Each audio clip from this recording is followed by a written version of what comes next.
Welcome to this journey of one of the most disturbing cases in recorded history of the Appalachian Mountains. Before we begin, I invite you to leave a comment about where you're watching from and the exact time you heard this story.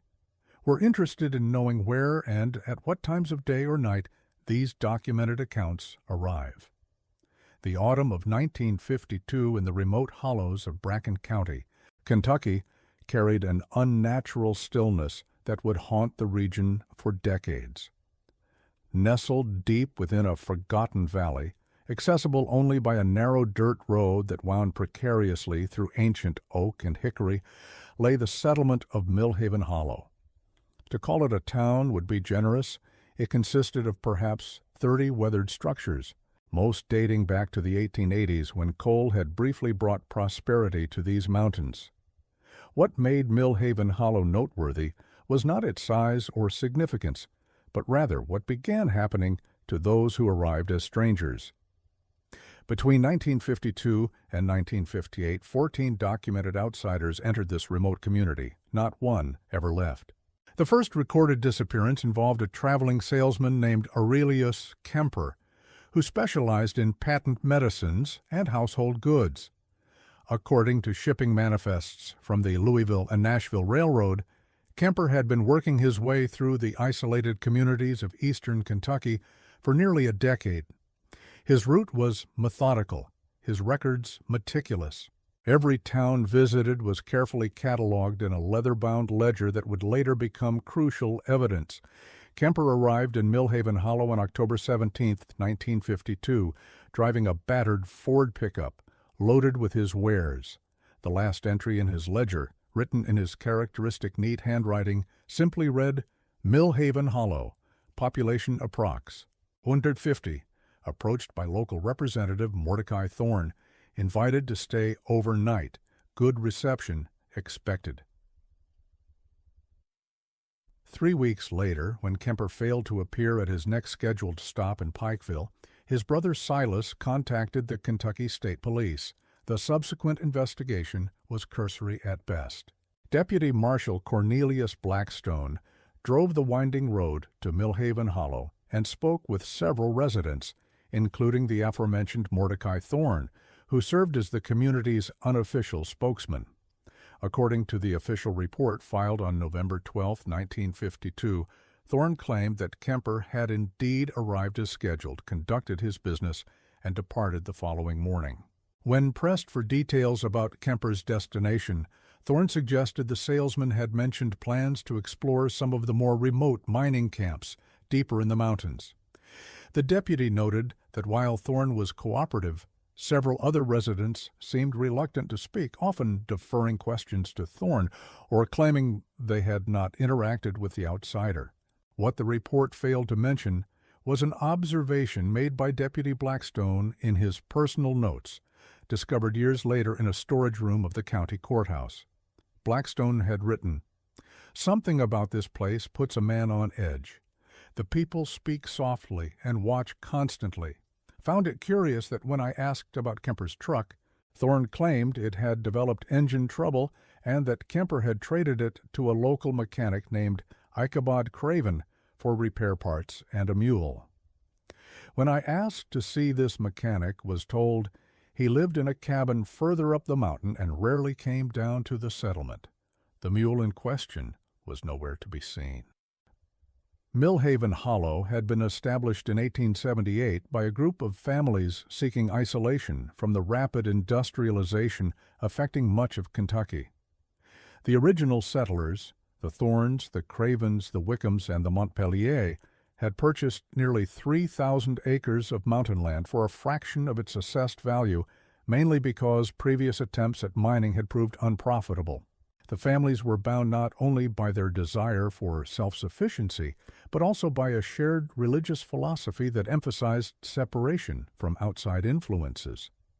Census records from 1880 through 1940 show the population of Millhaven Hollow remaining remarkably stable, fluctuating between 140 and 160 residents across 4 generations.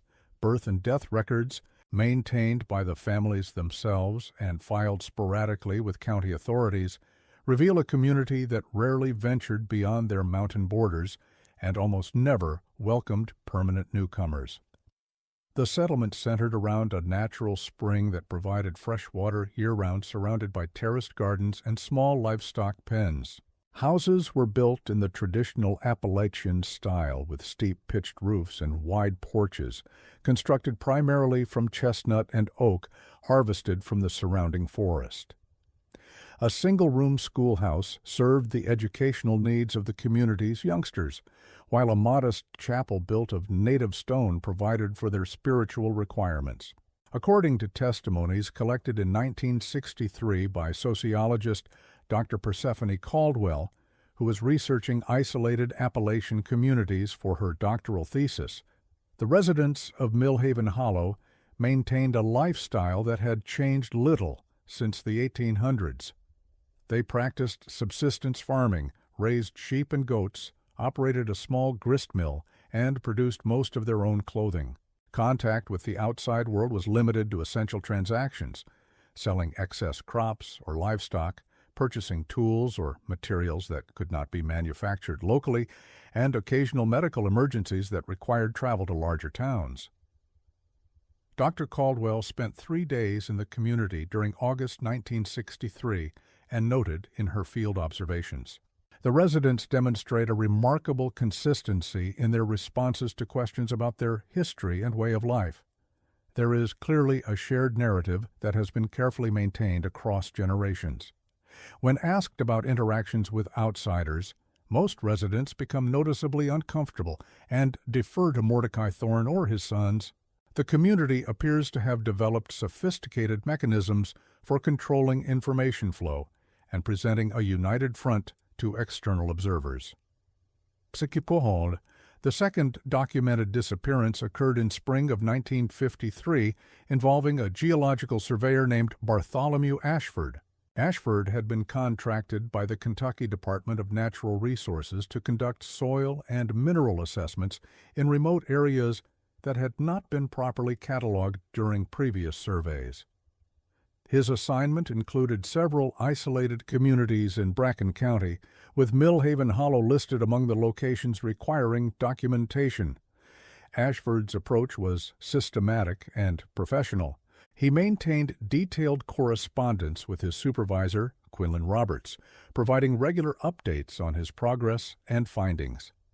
His letters, preserved in the departmental archives, reveal a methodical man who took pride in thorough documentation and accurate reporting. In a letter dated April 8, 1953, Ashford wrote, "Have completed preliminary surveys of 3 communities as scheduled. Millhaven Hollow presents unique geological characteristics due to its position in what appears to be an ancient river valley. The limestone formations suggest potential for significant cave systems, though residents claim no knowledge of major caverns. Soil composition indicates mineral deposits that warrant further investigation. Plan to remain in area for extended study, as requested by local Representative Mordecai Thorne, who has offered accommodation and assistance." This would be Ashford's final communication with his department. When he failed to submit his scheduled monthly report in May, Roberts attempted to contact him through the postal service that served the region. Letters sent to the general delivery address for the Millhaven Hollow were returned unopened. Roberts then contacted the state police, requesting a welfare check. The investigation was conducted by the same Deputy Blackstone who had looked into Kemper's disappearance. His report, filed on June 3, 1953, followed a similar pattern to his previous inquiry. According to Thorne and other residents, Ashford had completed his work and departed for his next assignment. When asked about his destination, they claimed he had mentioned plans to explore some of the remote mountain areas, where previous surveys might have missed significant geological features. However, Blackstone's personal notes tell a different story. Returned to Millhaven Hollow under circumstances I find increasingly suspicious. The residents' account of Ashford's departure matches almost exactly their explanation for the traveling salesman's disappearance last year.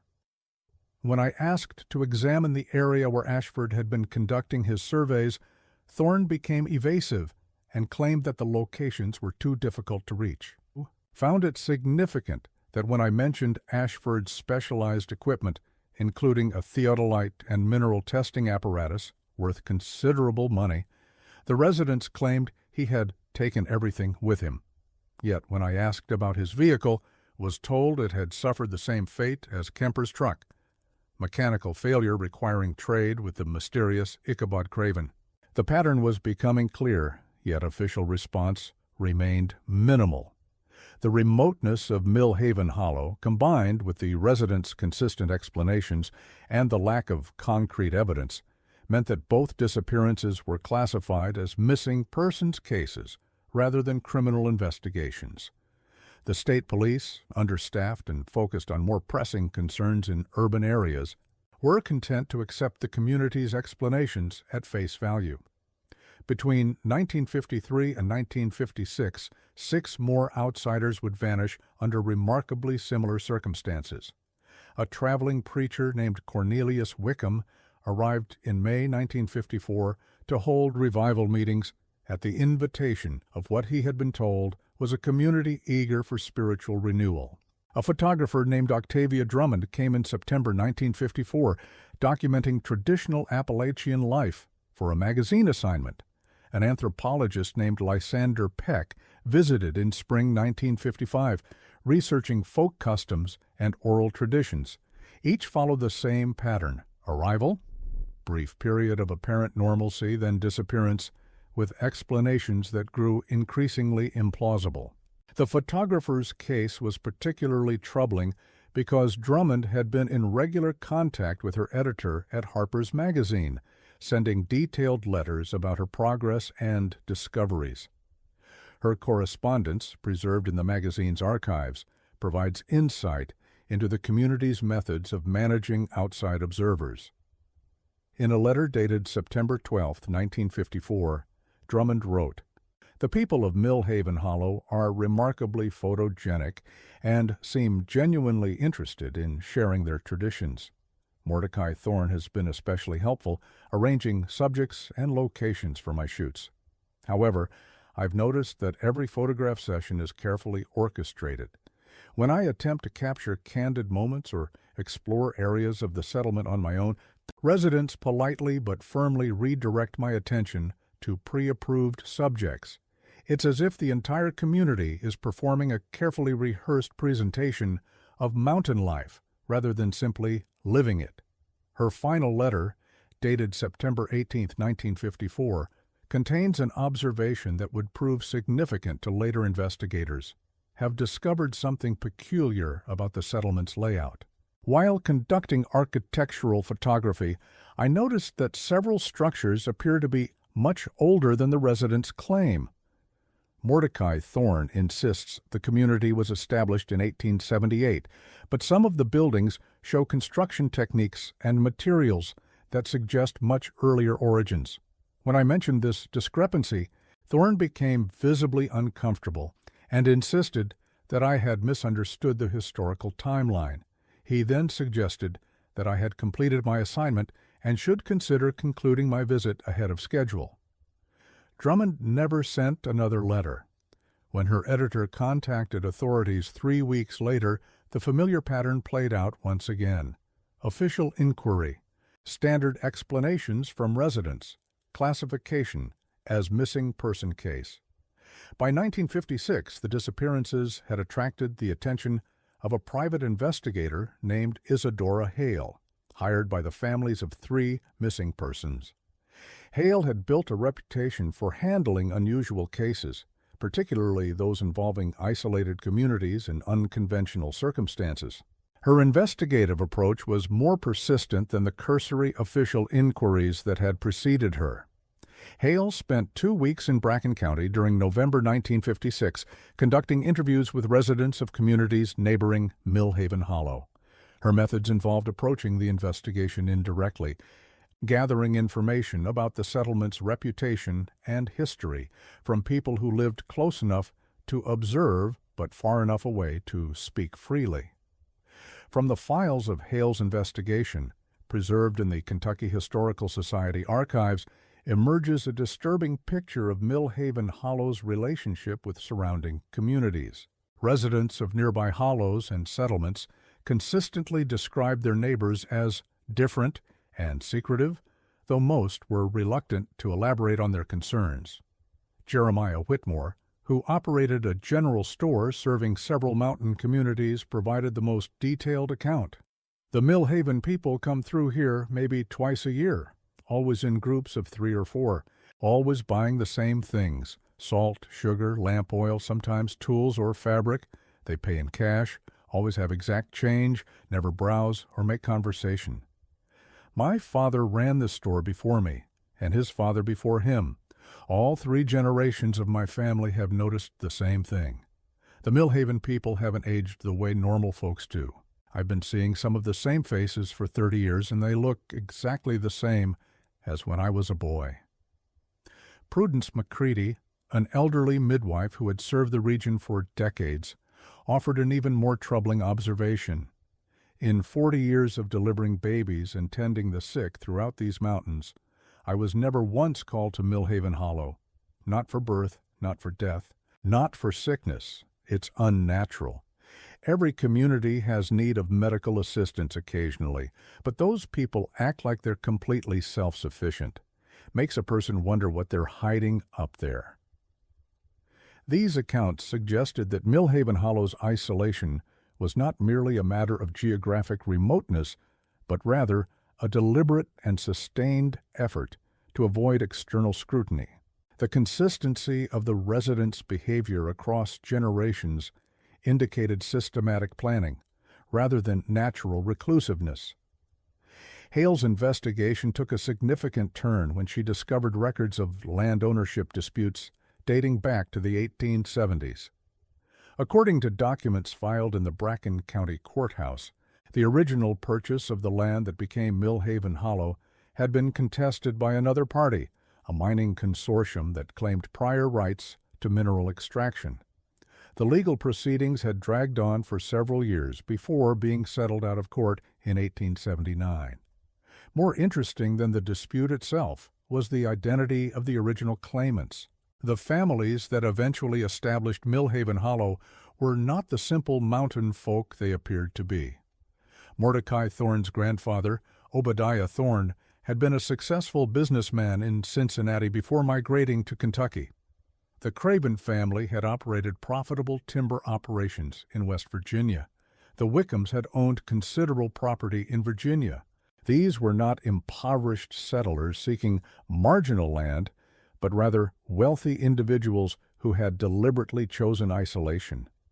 The question that emerged was, why would prosperous families abandon successful enterprises to establish a subsistence community in one of Kentucky's most remote regions?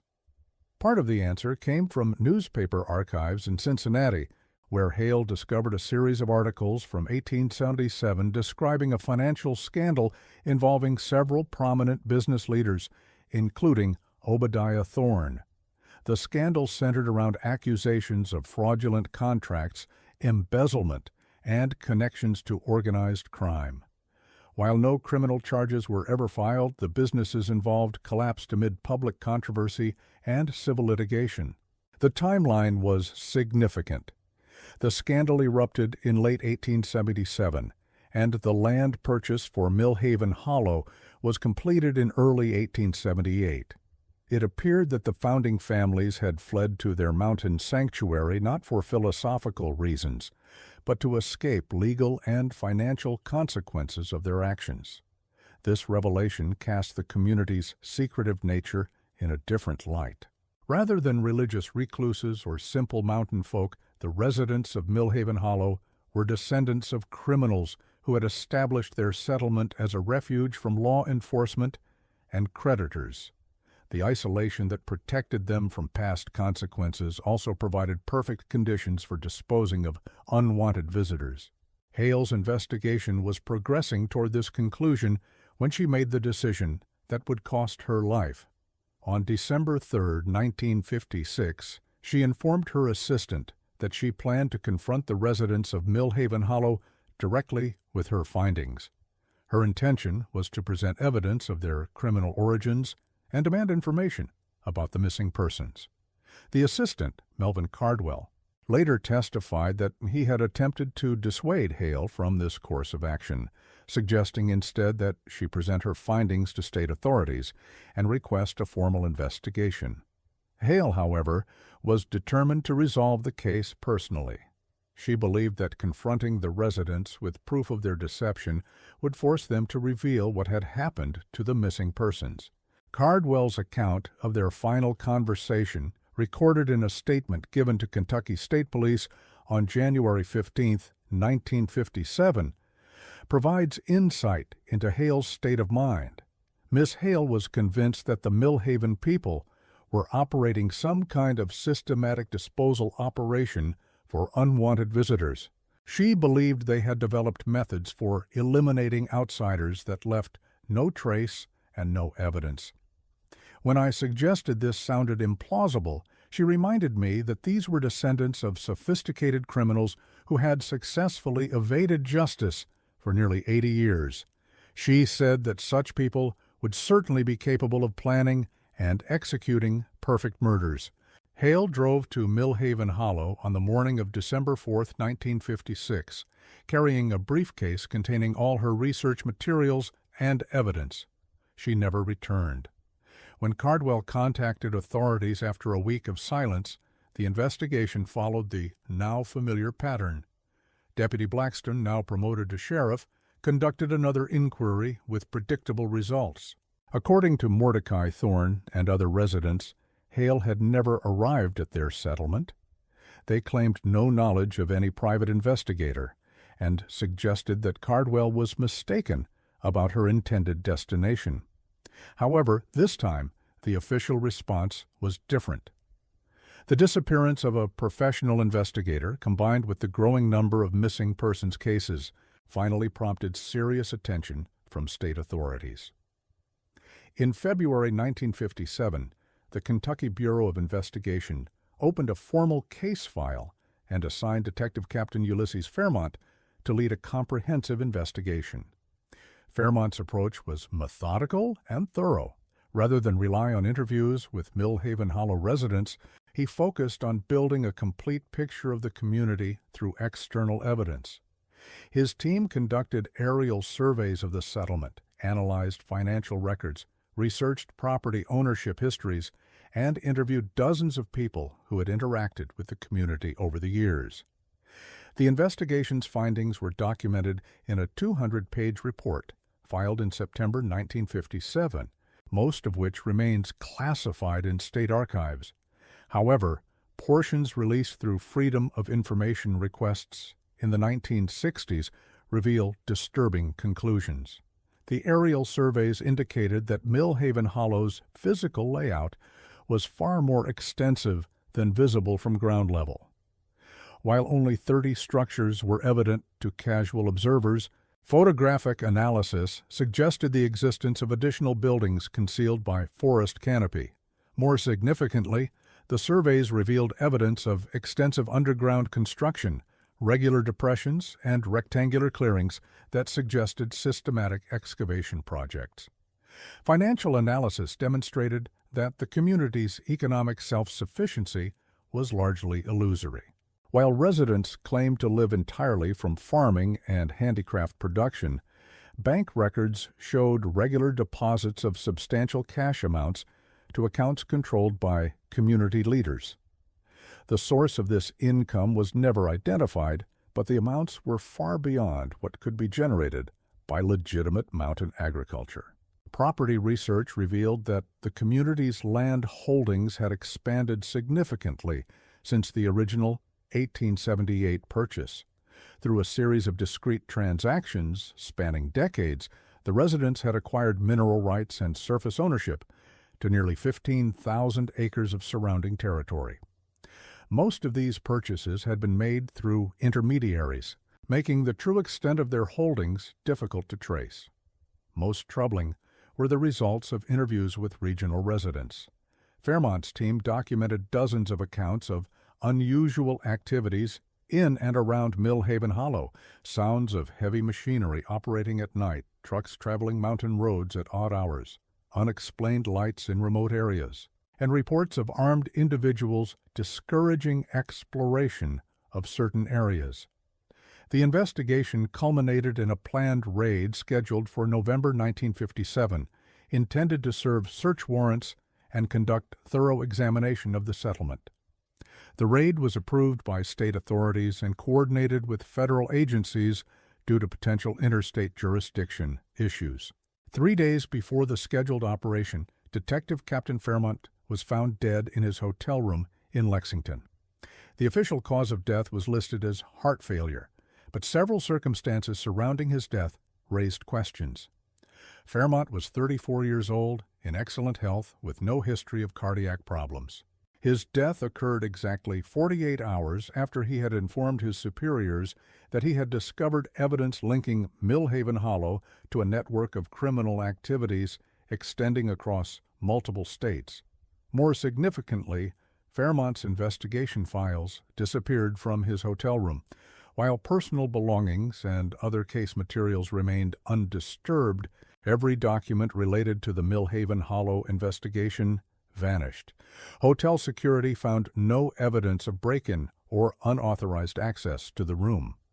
The planned raid was postponed pending selection of a new lead investigator, then quietly canceled after the newly assigned detective concluded that insufficient evidence existed to justify such an operation. The Kentucky Bureau of Investigation officially closed the case in March 1958, citing lack of prosecutable evidence and resource constraints. However, the investigation had generated enough concern to prompt unofficial monitoring of the community. Beginning in 1958, state police began maintaining irregular surveillance of the road leading to Millhaven Hollow, documenting vehicle traffic and noting unusual patterns. These surveillance reports, declassified in 1967, reveal significant activity inconsistent with the community's image as simple mountain farmers. Over a 6-month period, observers documented an average of 3 vehicles per week traveling to or from the settlement, far more traffic than would be expected for a self-sufficient community of 150 people. More troubling, many of these vehicles were observed arriving loaded with cargo but departing empty, suggesting ongoing disposal operations. The surveillance also captured evidence of the community's sophisticated security measures. Multiple observers reported being detected and followed by unidentified individuals whenever they attempted to establish observation posts near the settlement. In several cases, surveillance teams were forced to abandon their positions after receiving what they interpreted as deliberate warnings. Vehicles parked conspicuously near their locations, figures observed watching them through binoculars, and in one instance, a rifle shot fired near their position. By 1958, law enforcement had reached an unofficial understanding with Millhaven Hollow. The community would be left undisturbed as long as the disappearances ceased. This arrangement appeared to be successful, as no new missing persons cases were reported in the immediate area. However, evidence suggests that rather than ending their activities, the residents simply became more careful about victim selection. Instead of targeting random visitors who might be missed quickly, they appear to have focused on individuals whose disappearances would generate minimal investigation: transients, loners, people estranged from their families, individuals involved in illegal activities themselves. Dr. Caldwell's 1963 sociological study, conducted 5 years after the official investigation ended, provides the most detailed examination of Millhaven Hollow during its period of supposed reformed behavior. Her academic credentials and research objectives provided legitimate reasons for extended contact with the community, allowing her to observe aspects of their operations that had been hidden from previous investigators. Caldwell's published findings focused on traditional mountain culture and customs, but her personal notes, discovered after her death in 1974, reveal a far more sinister reality. According to these private observations, the community's public face was an elaborate performance designed to conceal ongoing criminal activities. In notes dated August 15, 1963, Caldwell wrote, "The residents of Millhaven Hollow demonstrate remarkable consistency in their responses to questions, suggesting extensive preparation and rehearsal. Every interaction feels scripted, as if they have anticipated all possible inquiries and developed appropriate responses. When I attempt to deviate from expected topics of conversation, subjects become visibly uncomfortable and quickly redirect discussion to safer subjects." Her observations of the settlement's physical layout were particularly revealing. While conducting architectural documentation, I noticed several structural inconsistencies that suggest concealed spaces and hidden passages. Many buildings appear larger on the inside than their external dimensions would suggest. When I attempted to measure and map these discrepancies, residents intervened with explanations that were clearly fabricated. Most tellingly, certain areas of the settlement are explicitly off-limits to visitors, with residents claiming these buildings are unsafe or under repair, though they show no evidence of structural problems. Caldwell also documented evidence of the community's true economic activities. Despite claims of complete self-sufficiency, I observed clear indicators of significant outside income. The quality and variety of goods present in the community far exceed what could be produced or afforded through subsistence farming. Tools, machinery, vehicles, and household items all represent expensive purchases that contradict the residents' stated lifestyle. When questioned about these discrepancies, subjects become evasive and change the subject. Most significantly, Caldwell recorded observations that confirmed suspicions about the fate of missing visitors. While exploring the community's cemetery, located in a secluded hollow approximately 1 mile from the main settlement, I discovered grave markers dating back to the 1870s. However, the number of burials far exceeds the community's reported population across all generations. Conservative calculations suggest at least 3 times as many graves as could be accounted for by natural deaths among residents. When I inquired about the excess burials, Mordecai Thorne claimed they represented relatives and friends who had died elsewhere but been brought to Millhaven Hollow for burial in family plots. This explanation is implausible, given the remote location and difficulties of transportation. Caldwell's investigation was cut short when she became ill during her final week in the community. According to her notes, the illness began suddenly with symptoms resembling food poisoning but progressed to include confusion, memory problems, and severe fatigue. She managed to leave Millhaven Hollow, but was hospitalized for several weeks with what doctors described as an unidentified toxin exposure. More troubling, Caldwell discovered upon her return home that several pages were missing from her research notes, including detailed maps of the settlement and photographs of the cemetery. She had no memory of removing these materials and believed they had been taken during her illness. In her final note about the investigation, dated October 3, 1963, Caldwell wrote, "I am convinced that the residents of Millhaven Hollow are operating a sophisticated criminal enterprise that has successfully eliminated dozens of people over the past decade. Their methods are sufficiently refined to leave no evidence that would satisfy legal requirements for prosecution, but the circumstantial case is overwhelming. The community represents a clear danger to anyone who ventures into their territory, yet their isolation and careful management of outside contacts makes exposure extremely difficult." Caldwell never published her complete findings about Millhaven Hollow, claiming in later interviews that she had lost interest in the subject due to insufficient academic merit.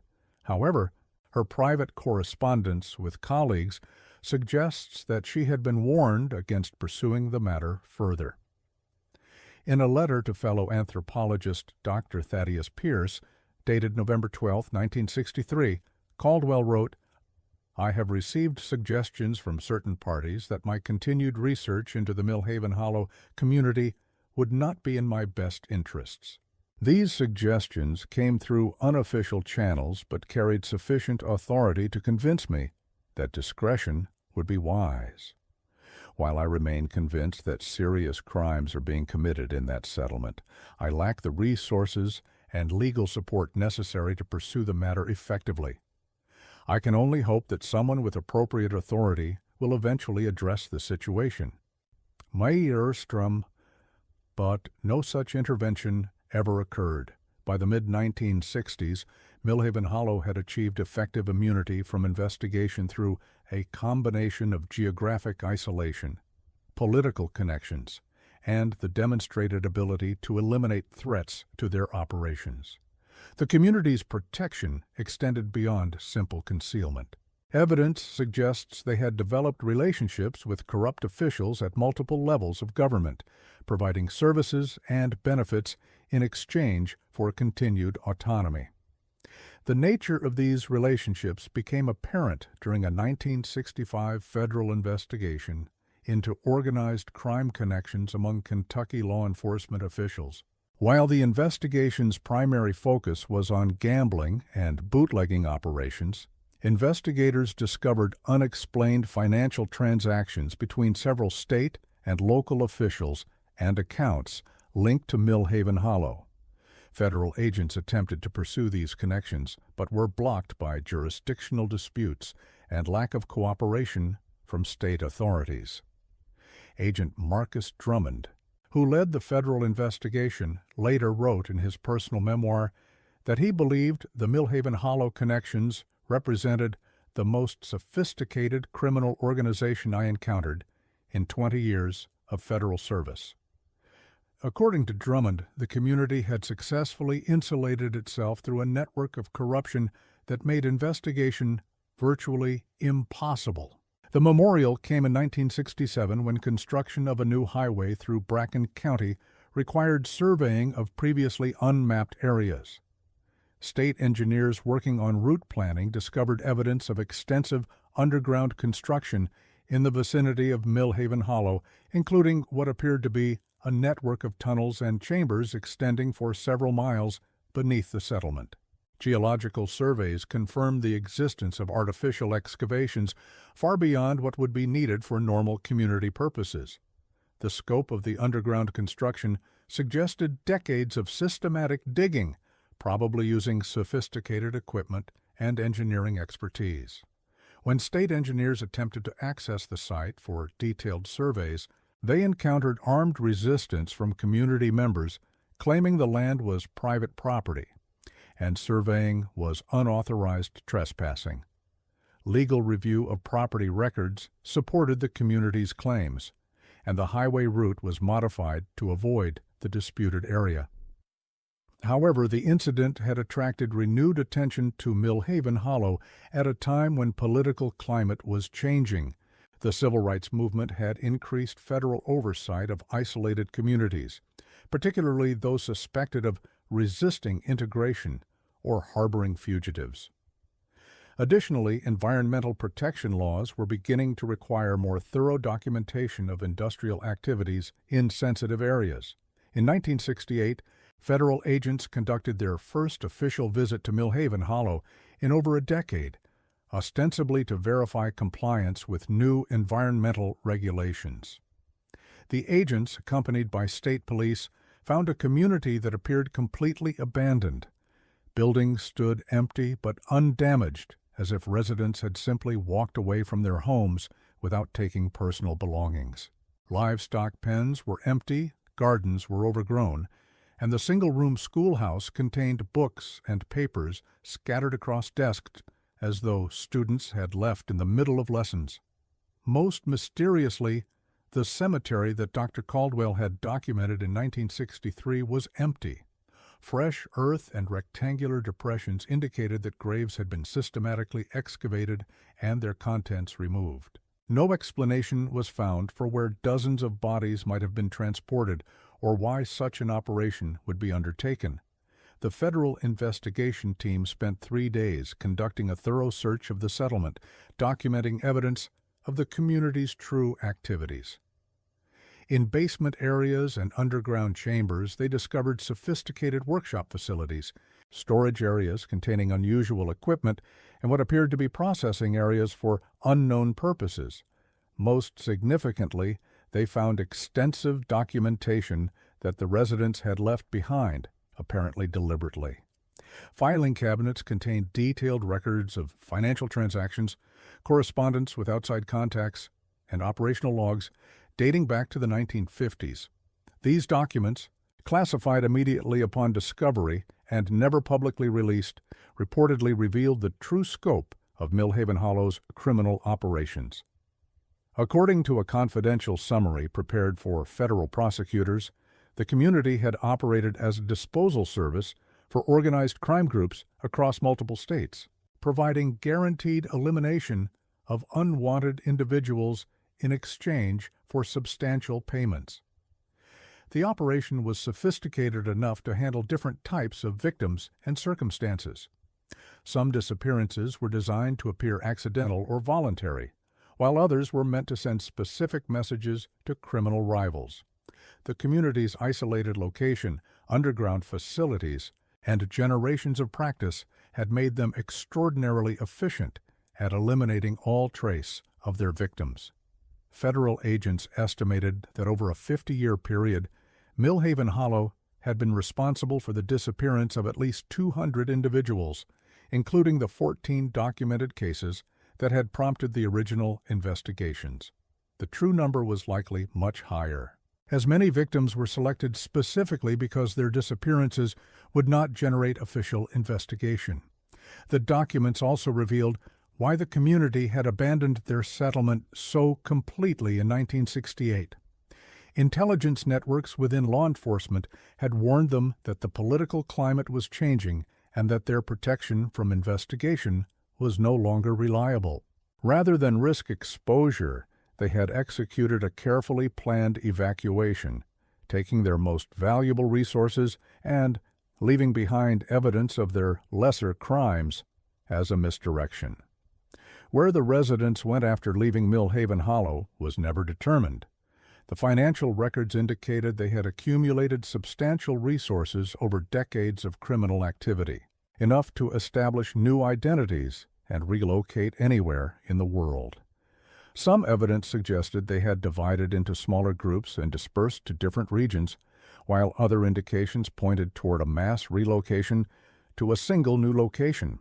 The federal investigation was quietly closed in 1969 after determining that prosecution was impossible due to lack of living suspects and inadmissible evidence. The Millhaven Hollow site was declared a federal environmental research area, effectively closing it to public access, while allowing continued monitoring for any signs of the community's return. In the decades since the evacuation, Millhaven Hollow has become the subject of local legend and occasional academic study, but its true history remains largely hidden. The site itself shows no signs of the community that once lived there. Buildings have been systematically demolished, underground facilities have been sealed, and the area has been allowed to return to its natural state. Yet those familiar with the case continue to report unusual activities in the region. Truckers driving the remote highways of eastern Kentucky sometimes mention seeing lights in areas where no settlements exist. Hunters occasionally report finding recently disturbed earth in remote locations, as if someone had been digging and carefully concealed their activities. Park rangers and Forest Service personnel assigned to the region have filed reports of discovering campsites that show signs of extended use but are abandoned when investigated. Equipment caches have been found hidden in remote locations, containing supplies that suggest ongoing operations by unknown individuals. Most tellingly, missing persons cases in the broader Appalachian region continue to follow patterns similar to those established by Millhaven Hollow. Individuals traveling alone through remote areas occasionally disappear without explanation, their vehicles found abandoned but showing no signs of accident or struggle. In each case, the disappearances occur in areas where someone with local knowledge could easily dispose of evidence without detection. Whether these incidents represent the continuation of Millhaven Hollow's operations by surviving members or copycat activities by others who learned their methods is unknown. What is certain is that the lessons learned by the federal investigation of 1968, that isolated communities can successfully operate criminal enterprises for generations if they maintain appropriate security and corruption networks, remain relevant today.